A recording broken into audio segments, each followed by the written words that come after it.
రైతు స్నేహకు స్వాగతం. వెంకటేశ్వరరావు గారు, సేంద్రియ వ్యవసాయం మొదలుపెట్టాక దిగుబడి తగ్గుతుందా? ఒకవేళ దిగుబడి తగ్గితే దానికి పరిష్కారం ఏంటి? అంటే మనం చెప్పినట్లుగా మొదటి 3-4 సంవత్సరాల దిగుబడి తగ్గుతుందనే ఆలోచనతో రైతులు వెనక ముందు పడుతున్నారు ఈ సేంద్రియ వ్యవసాయం రావడానికి. ముఖ్యంగా రైతు ఆలోచించాల్సింది అంటే తను పండించిన పంటను తనే డైరెక్ట్గా అమ్ముకోవాల్సిన అవకాశం దీంట్లో ఎక్కువ ఉంది.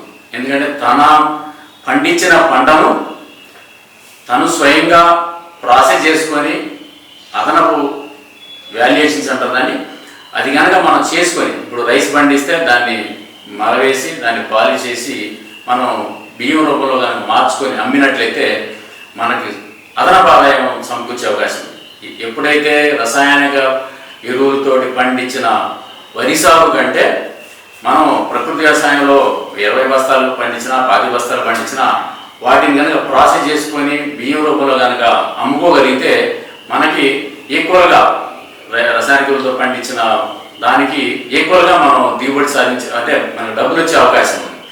అట్లానే సేమ్ అనేక రకాల పంటలు మనం వేరుశనగ తీసుకున్నట్లయితే వేరుశనగని డైరెక్ట్గా అమ్ముకోకుండా దాన్ని విత్తనం రూపంలో తీసుకోవచ్చు. అలాగే దాన్ని ప్రాసెస్ చేసి ఆయిల్గా తీసుకోవచ్చు, గానుగాయలుగా తీసుకోవచ్చు.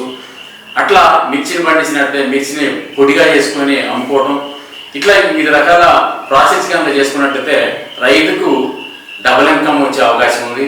ఎందుకంటే ప్రాసెస్ చేసినప్పుడు దాని యొక్క ధర ఎక్కువగా ఉంటుంది కాబట్టి ప్రతి ఒక్క రైతు కూడా ఈ విధంగా ఆలోచించి తన పంటలు కనుక మనం అమ్ముకున్నట్లయితే అధిక ఆదాయం వచ్చే అవకాశం ఉంది. రైతులు కూడా ఈ ప్రకృతి వ్యవసాయానికి 10 మందికి చెప్పడానికి కూడా అవకాశం ఉంది. అందువల్ల రైతు సోదరులు ఇప్పుడిప్పుడే ఈ వాల్యుయేషన్ మీద దృష్టి పెట్టి ఈ ప్రకృతి వ్యవసాయం వచ్చే రైతులందరూ కూడా చేస్తున్నారు. ఎందుకంటే ఇప్పుడు ఈరోజు బియ్యం కనుక చూసుకున్నట్లయితే మనకి 70 రూపాయలు 80 రూపాయలు వచ్చే దగ్గర 100 రూపాయలు కూడా అమ్ముతున్నారు. ఎందుకంటే మన రైసు సేంద్రియ ఇప్పుడు మామూలుగా జనరల్గా ఉండేది 40 రూపాయలు 45 రూపాయలు అయినా కానీ మనం ప్రకృతి వ్యవసాయంలో పండించిన దానికి 80 నుంచి 100 రూపాయలు మనం మరగానికి ప్రాసెస్ చేసుకుని అమ్ముకుంటే 100 రూపాయల దాకా వచ్చే అవకాశం ఉంది. మనం డైరెక్ట్గా అట్లగానే చేసుకుంటే కనుక మనకు డబుల్ ఇన్కమ్ వచ్చే అవకాశం ఉంది. అంటే మీరు రైతులు ఏ పంటని ఏ విధంగా మార్కెటింగ్ ఉందన్నది కూడా అక్కడ చుట్టుపక్కల ఉన్న పరిస్థితులు కావచ్చు, దేశంలో ఉన్న ఎగుమతులు దిగుమతులు దాన్ని కూడా దృష్టిలో పెట్టుకుని కూడా మనం ఈ పంటలు పండించుకునే కానీ అమ్ముకుంటే కనుక డబుల్ ఇన్కమ్ వచ్చే అవకాశం ఉంది.